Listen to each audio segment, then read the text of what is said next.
ये चैनल केवल मनोरंजन के लिए है। हम किसी भी तरह के अंधविश्वास को बढ़ावा नहीं देते। रात के 8 बज चुके थे। हे भगवान, ये मेरे ऊपर कैसी मुसीबत आन पड़ी है। मुझे रात को भी खेतों में काम करना पड़ रहा है। अगर आज इस खेतों की मिट्टी नरम नहीं हुई तो कल मैं इस जमीन में बीज कैसे बोऊंगा। घर में तो खाने के लिए एक दाना तक नहीं है। घर में गोलू और कुसुम भूखे बैठे होंगे। मुझे जल्दी इस जमीन की मिट्टी को खोदना होगा ताकि मैं कल इस जमीन में बीज बो सकूं। इतना बोल के हरिदास अपना फावड़ा जमीन पे चलाने लगता है। अचानक सन्नाटे में सिर्फ हरिदास के फावड़े के मिट्टी से टकराने की आवाज आ रही थी। तभी अचानक हवा का एक बर्फीला झोंका हरिदास की गर्दन को छू कर गुजरा। हवा एकदम से थम गई, जैसे कुदरत ने अपनी सांस रोक ली हो। उसे महसूस हुआ कि मिट्टी से किसी के कराहने की आवाज आ रही है। तभी काम करते करते हरिदास रुक जाता है। उसने अपने माथे का पसीना पोंछा। अचानक उसके सामने काला धुआं उठने लगा। देखते ही देखते वो धुआं एक विशालकाय इंसानी आकार में बदल गया। वो भैरव सिंह का भयानक काला साया था।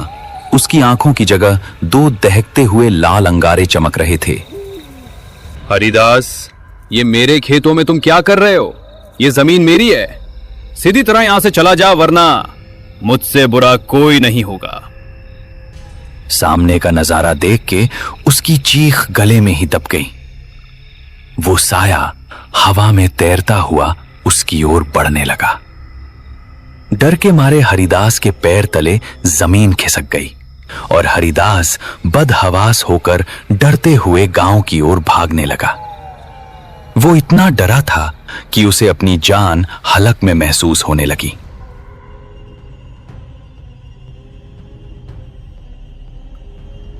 कुछ ही देर बाद हरिदास गांव में पहुंचा।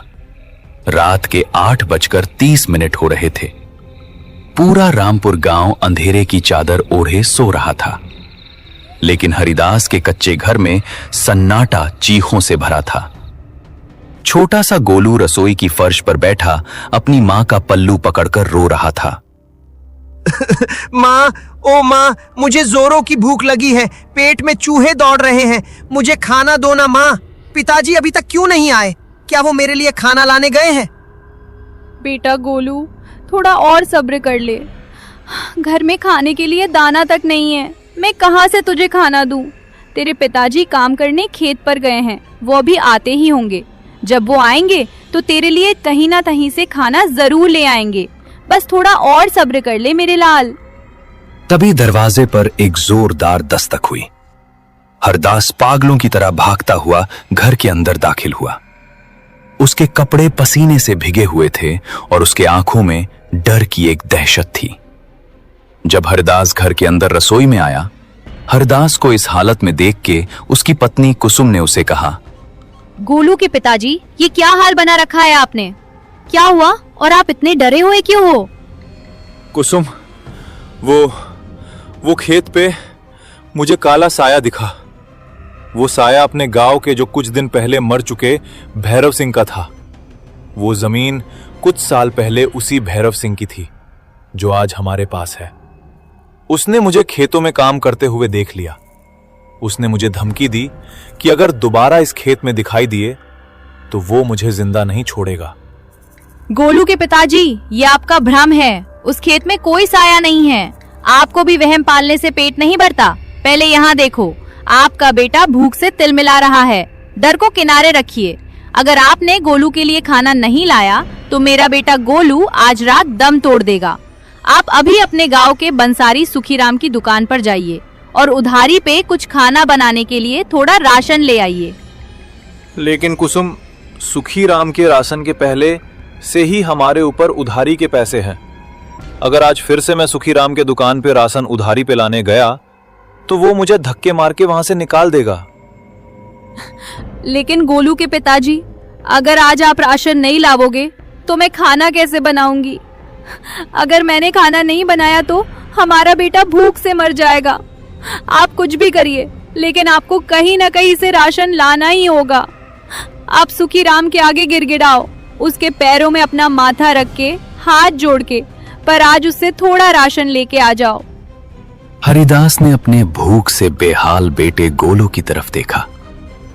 उसकी ममता ने उसके डर को दबा दिया।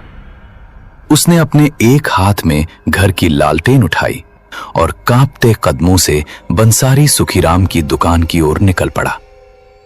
उधर गांव के चौक पर बंसारी की दुकान के पास गांव का लालची सावकार लाल सिंह अपने वफादार नौकर चुन्नी लाल के साथ खड़ा किसी गहरी साजिश में खोया हुआ था। देख चुन्नी लाल, अगर इस बार इस गांव के लोगों के खेतों की फसल अगर बर्बाद हुई तो आधे से ज्यादा गांव मेरी मुट्ठी में होगा। और वो हरिदास, सुना है उसने भैरव सिंह वाली वो शापित जमीन ली है। हरिदास को क्या पता नहीं था कि वो खेत मरे हुए भैरव सिंह का था, तो भी उस बेवकूफ हरिदास ने वो भैरव सिंह का वो शापित खेत लिया। मालिक, वो तो खुद अपनी मौत को दावत दे रहा है। उस जमीन पर तो परिंदा भी पर नहीं मारता। हरिदास की क्या बिसात, वो तो दाने दाने को मोहताज है। वही तो, जब भूख पेट में आग लगाएगी तब हरिदास को मेरे पास जमीन गिरवी रखने आना ही होगा। और एक बार अंगूठा लग गया तो उस जमीन के नीचे छिपा खजाना मेरा होगा। भैरव सिंह का भूत हो या साया, लाल सिंह किसी से नहीं डरता। तभी अंधेरे से कांपता हुआ हरिदास हाथ में लालटेन लिए बंसारी सुखीराम के राशन के दुकान पे पहुंचता है। उसकी सांसें अभी भी फूली हुई थीं। सुखीराम भाई, ओ सुखीराम भाई, मेरा गोलू भूख से मर रहा है। खुदा के वास्ते थोड़ा राशन दे दो। अगर आज आपने मुझे राशन नहीं दिया तो मेरा बेटा भूख से मर जाएगा। राशन मांगने फिर आ गया हरिदास तू? शर्म नहीं आती तुझे? पिछले 3 राशन के उधारी के पैसे अभी तक चुकाए नहीं है तुमने, और फिर से तू चौथी बार मेरे दुकान पे उधारी पे राशन मांग में आया है। ये दुकान है, कोई दान पुण्य का अड्डा नहीं। भाग यहां से, नहीं तो तुझे धक्के मार के यहां से भगा दूंगा। सुखीराम भाई, बस आज आखिरी बार मुझे राशन दे दो। अगली बार मैं आपके दुकान पे नहीं आऊंगा, और जो आपके राशन के उधारी के जो पैसे हैं वो मैं रात दिन अपने खेतों में मेहनत करके चुका दूंगा। कल मेरे खेतों की मिट्टी नरम हो जाएगी तो बीज बो दूंगा, फिर फसल काटते ही आपकी पाई पाई चुका दूंगा। बस आज मेरे बेटे की जान बचा लो। फसल? उस शापित जमीन पर फसल उगेगी हरिदास? तू क्या पागल हो गया है क्या? उस खेत में तो मौत उगेगी हरिदास, मौत। अब जल्दी यहां से निकल जा, मैं अब तुम्हें फूटी कौड़ी का भी उधार नहीं दूंगा। अरे ओ हरिदास, क्यों इस मामूली से बनिए के आगे अपनी नाक रगड़ रहा है? सुखीराम की औकात क्या है? ये तो खुद पाई पाई का हिसाब रखता है। अगर तुझे राशन ही चाहिए तो मेरे पास आ। मेरी तिजोरी और गोदाम दोनों तेरे लिए खुले हैं। बस बदले में मुझे तेरे खेतों के कागज चाहिए। मालिक, आप तो जानते हैं मेरे पास उस जमीन के सिवा और कुछ नहीं है। अगर वो भी आपको दे दी तो मैं और मेरा परिवार कहां जाएंगे? मुझे बस आज के लिए थोड़ा सा आटा दे दीजिए। देख हरिदास, तू मुझे बुरा समझता है, पर मैं तो तेरा भला चाहता हूं। उस शापित खेत पर वैसे भी भैरव सिंह का कब्जा है। वो साया तुझे आज नहीं तो कल मार ही डालेगा। अपनी जान क्यों जोखिम में डालता है?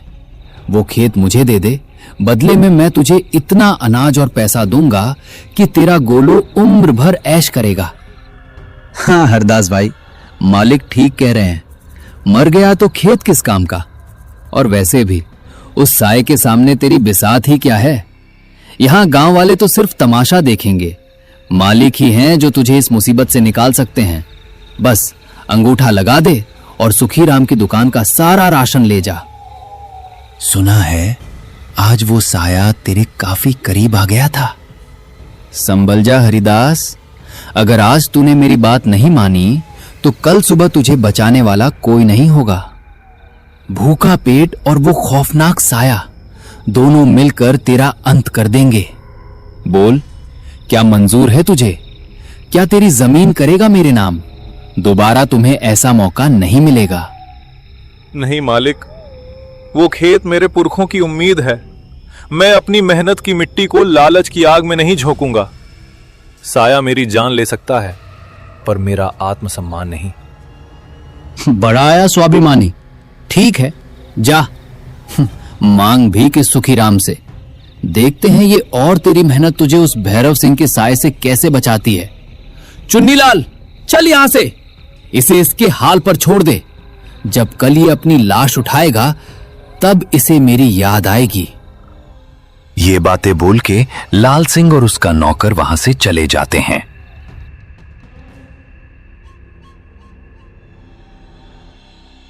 वहां का शोर सुनकर पास ही से गुजर रहे मास्टर राम मोहन, भोला राम और बुजुर्ग रामलाल सुखीराम के राशन के दुकान के पास आने लगते हैं। जब तीनों दुकान के पास पहुंचे तो मास्टर राम मोहन ने हरिदास की तरफ देखते हुए कहा, अरे हरिदास भाई, क्या हुआ? तुम इतने परेशान क्यों लग रहे हो? कोई परेशानी में हो क्या? मुझे बताओ क्या हुआ। मास्टर जी, अब आपको क्या बताऊं? मेरा बेटा कल से भूखा है। अगर आज उसने खाना नहीं खाया तो मेरा बेटा मर जाएगा। इसीलिए मैं सुखीराम भाई को उधारी पे राशन मांगने आया हूं। लेकिन सुखीराम भाई मुझे उधारी पे राशन देने के लिए मना कर रहे हैं। सुखीराम भाई, इतना कठोर मत बनो, बेचारा मजबूर है। इंसानियत के नाते थोड़ा राशन दे दो उसको। अगर तुमने उसको आज राशन दिया तो उसके बेटे की भूख तुम्हारे वजह से मिट जाएगी। हरिदास पे थोड़ी दया करो। हरिदास बेटा, तू क्यों उस काल के मुंह में जा रहा है? वो जमीन भैरव सिंह के खून से सनी है। जो साया तूने देखा वो चेतावनी है। छोड़ दे उस जमीन को। हाँ हरिदास, रामलाल काका ठीक कह रहे हैं। कल रात मैंने भी खेतों की तरफ से अजीबोगरीब चीखें सुनी थी। वो साया किसी को नहीं छोड़ेगा। तभी अचानक गांव के कुत्तों ने एक साथ चिल्लाना शुरू कर दिया। ठंडी हवा का एक झोंका दुकान की लालटेन को बुझा देता है। चारों तरफ घना अंधेरा छा जाता है। तभी सामने से डरते हुए भागता हुआ उसी गांव का इंसान रामदास उस दुकान पे आ गया। सभी लोग जल्दी यहाँ से अपने अपने घर चले जाओ। मैंने देखा कि खेतों की तरफ से वो काला धुआं इधर हमारे गांव की तरफ आ रहा है। जल्दी यहाँ से भागो, वरना सभी को वो साया जिंदा नहीं छोड़ेगा। अपनी जान बचाओ और यहाँ से जल्दी भागो। रामदास की ये बातें सुन के सभी लोग वहां से अपने अपने घर के ओर जाने के लिए निकल पड़ते हैं। ये सब देख के गांव में भगदड़ मच जाती है। लोग अपने अपने घरों के दरवाजे बंद करके घर के अंदर घुस गए।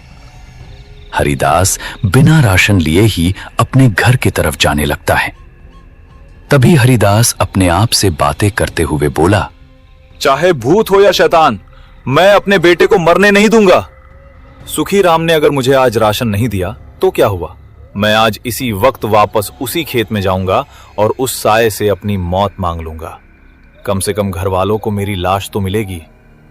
जब हरिदास बिना राशन लिए अपने घर के ओर लौट रहा था तो रास्ते से उसे महसूस हुआ कि वो काला साया उसके ठीक पीछे चल रहा है।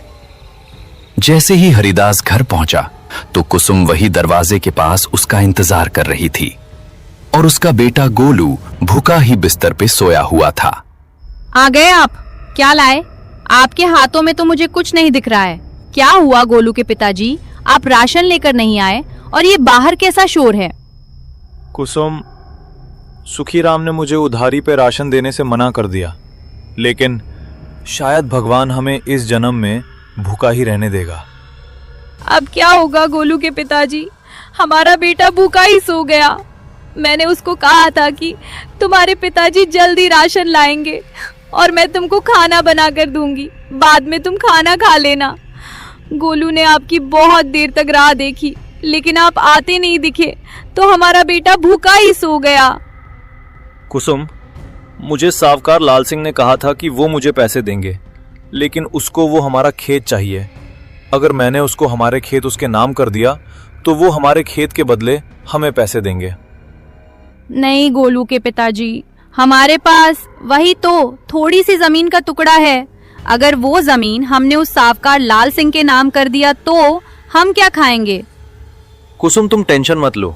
मैं अभी सावकार लाल सिंह के पास जाता हूँ और उसको कुछ दिन के लिए पैसे ब्याज पे मांग के आता हूँ। जब हमारे खेतों की फसल निकल जाएगी तो मैं उसके पैसे लौटा दूं। हरिदास भारी मन और कांपते शरीर के साथ अपने हाथ में लालटेन लेकर गांव की ऊंची हवेली की ओर बढ़ता है। आधी रात हो चुकी थी और गांव की गलियों में सन्नाटा इतना गहरा था कि हरिदास को अपनी ही धड़कनें साफ सुनाई दे रही थीं। जैसे ही वो सावकार लाल सिंह के दरवाजे पर पहुंचता है, उसे अंदर से लाल सिंह और चुन्नी लाल के ठहाकों की आवाज आती है। मालिक, ओ मालिक, मैं हरिदास हूं, क्या मैं अंदर आ सकता हूं? देखा चुन्नी लाल, मैंने कहा था ना, भूख इसे घुटनों के बल यहां खींच लाएगी। आजा हरिदास आजा, हम तेरा ही इंतजार कर रहे थे।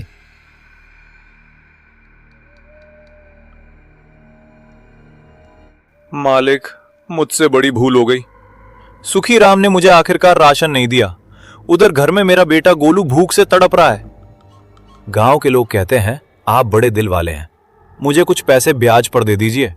फसल कटते ही मैं एक एक पाई लौटा दूंगा। बस इस बार मेरी मदद कर दीजिए। देख हरिदास, ब्याज का धंधा तो मैं अब छोड़ चुका हूं, और वैसे भी जिस शापित जमीन पर तू खेती करने की बात कर रहा है, वहां फसल नहीं, चिता की राख उड़ेगी। तुझे पैसे देकर मैं अपना नुकसान क्यों करूं? हाँ हरिदास भाई, मालिक ठीक कह रहे हैं। अगर उस साय ने तुझे मार दिया तो हम अपना पैसा किससे वसूलेंगे? उस भैरव सिंह के भूत से? मालिक, ऐसा मत कहिए। मैं मर जाऊं पर आपका पैसा नहीं डूबेगा। मैं जी तोड़ मेहनत करूंगा, लेकिन आपकी पाई पाई चुका दूंगा। देख, मुझे तुझ पर तरस आ रहा है। ये देख, इस कागज पर लिखा है कि तू अपनी वो जमीन मुझे बेच रहा है। इस पर अंगूठा लगा दे और अभी के अभी 5,000 रुपए और 2 बोरी अनाज ले जा। तेरा गोलू भी खुश और तू भी उस साए के डर से आजाद। नहीं मालिक, वो जमीन ही मेरे पास आखिरी उम्मीद है। अगर वो भी चली गई तो मैं अपने बेटे को विरासत में क्या दूंगा? क्या मैं हमेशा के लिए आपका गुलाम बन जाऊं? तो जा, मर जा भूखा, और अपने बेटे को भी मरते हुए देख। जब कल सुबह उस खेत का काला साया तेरे घर की चौखट लांघेगा, तब चिल्लाना, बचाओ बचाओ। चुन्नी लाल, इसे अभी के अभी धक्के मार के बाहर निकालो। चुन्नी लाल हरिदास को हवेली से बाहर धकेल देता है। हरिदास रात के अंधेरे में अकेला खड़ा था। तभी उसे अचानक दूर खेतों की तरफ से एक भयानक चीख सुनाई देती है और हरिदास को फिर वही बर्फीली हवा महसूस होती है। उसे लगता है जैसे कोई उसके कान में फुसफुसा रहा हो। नहीं, मैं हार नहीं मानूंगा। अगर जमीन के बदले मुझे राशन मिलेगा तो मैं उस साय से लड़ूंगा, पर इस लालची सावकार को मेरी जमीन नहीं दूंगा। अगर वो खेत भैरव सिंह का है तो आज रात फैसला होकर रहेगा। इतना बोल के हरिदास सावकार से बिना पैसे लिए ही अपनी लालटेन लेकर घर के तरफ जाने के बजाय सीधे उस शापित खेत की ओर जाने लगता है। उसके पीछे जैसे उसकी मौत उसके पीछे पीछे आ रही हो। हरिदास बिना डरे गांव से खेतों की तरफ जाने लगता है, जहां एक तरफ भूख है तो दूसरी तरफ मौत का साया। रात के 12 बज रहे थे। पूरा आसमान बादलों से ढका हुआ था और रह रहकर बिजली कड़क रही थी। हरिदास पागलों की तरह उसी शापित खेत की मेड़ पर जा खड़ा हुआ। वहां का मंजर देख रूह कांप जाए। पूरे खेत में वही काला धुआं फैला था और हवा में सड़ी हुई लाशों जैसी दुर्गंध थी। ओ भैरव सिंह के साए, कहां छुपा है तू? सामने आ। तूने मेरी जमीन छीनी, मेरा सुकून छीना, अब क्या मेरी जान लेगा? ले ले, पर मुझे मेरे बेटे के लिए अनाज दे दे। हरिदास, तू फिर आ गया मेरे जमीन पर। तुझे अपनी जान प्यारी नहीं क्या? इस मिट्टी का स्वाद खून है और आज रात मुझे तेरा खून चाहिए। उधर गांव में कुसुम की ममता और डर ने उसे घर से बाहर निकाल दिया। वो रोती बिलखती गांव के चौक पर पहुंची। उसके साथ उसका बेटा गोलू भी था। उसकी आवाज सुनकर मास्टर राममोहन, रामलाल और भोला राम भी अपने घरों से बाहर निकल आए। मास्टर जी बचाइए, गोलू के पिताजी उस शापित खेत की ओर गए हैं। वो साया उन्हें मार डालेगा। कोई तो मदद करो उनकी। ये तो अनर्थ हो जाएगा। रामलाल काका, भोला राम, हमें जल्दी उस खेत के ओर जाना होगा। अकेले हरिदास का सामना उस साय से नहीं हो सकता। उस साये को सिर्फ सच और निडरता ही हरा सकती है। चलो, हम अभी हरिदास को बचाने उस शापित खेत के ओर जाते हैं। सभी लोग उस अंधेरे में उस खेत की तरफ जाने के लिए निकल पड़ते हैं। दूसरी तरफ लालची सावकार लाल सिंह और चुन्नी लाल भी छुपकर ये सब देख रहे थे।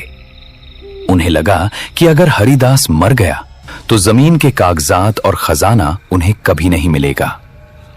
वे दोनों भी दबे पांव खेत की ओर चल दिए।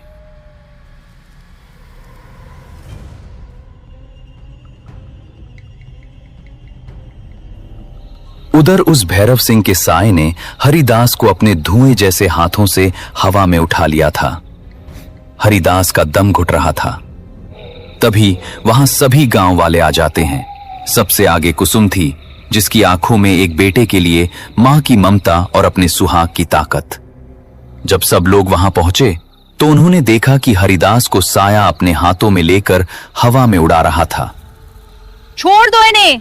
अगर तुम्हें जान ही चाहिए तो मेरी लेलो पर मेरे सुहाग को छोड़ दो। पिताजी, मुझे भूख लगी है, घर चलो ना। मेरे पिताजी को छोड़ दो अंकल। अगर मेरे पिताजी को आप मार डालोगे तो मेरे लिए खाना लेकर कौन आएगा? मैं 2 दिन से भूखा हूँ। प्लीज अंकल, मेरे पिताजी को छोड़ दो। जैसे ही गोलू की निर्दोष आवाज उस शापित हवा में गूंजी, वो काला साया एक पल के लिए शांत हो गया। 70 साल के जमे हुए प्रतिशोध पर एक मासूम बच्चे की भूख भारी पड़ने लगी। साये की लाल आंखें कुछ नरम हुईं। दूसरी तरफ दूर झाड़ियों के पीछे छिपा हुआ लाल सिंह और उसका नौकर चुन्नी लाल ये सब नजारा देख रहे थे। मार डाल इसे साये, और फिर ये जमीन मेरी होगी। चुन्नी लाल, तैयार रहे, अब सब खत्म होने वाला है। अब हरिदास को भैरव सिंह का साया खत्म कर देगा। उसके बाद ये जमीन मेरी हो जाएगी। दूसरी तरफ भैरव सिंह के साय ने उस बच्चे की भूख देख के हरिदास को नीचे छोड़ दिया और अपनी दिशा लाल सिंह की तरफ मोड़ दी। और भैरव सिंह का साया उस सावकार लाल सिंह की तरफ जाने लगा। भैरव सिंह क्रूर जरूर था, लेकिन वो किसी गांव के इंसान को दुख नहीं पहुंचाता। और दूसरी बात, वो अपने जमीन का सौदा नहीं करता था। लाल सिंह, तू क्या हरदास के मरने की राह देख रहा है क्या, ताकि तू मेरी ये जमीन हड़प सके? जब तक मैं यहां हूं तुझे ये जमीन नहीं मिल सकती, लालची इंसान। आज तेरा अंत निश्चित है। भैरव सिंह का काला साया सावकार लाल सिंह को हवा में ले गया और बिजली की गति से हवा में एक भयानक चीख गूंजी और देखते ही देखते वे दोनों धुएं में विलीन हो गए। ये सब देख के सावकार लाल सिंह का नौकर डरते हुए वहां से भागने लगा। जब धुआं खत्म हुआ तो वहां सिर्फ धूल थी।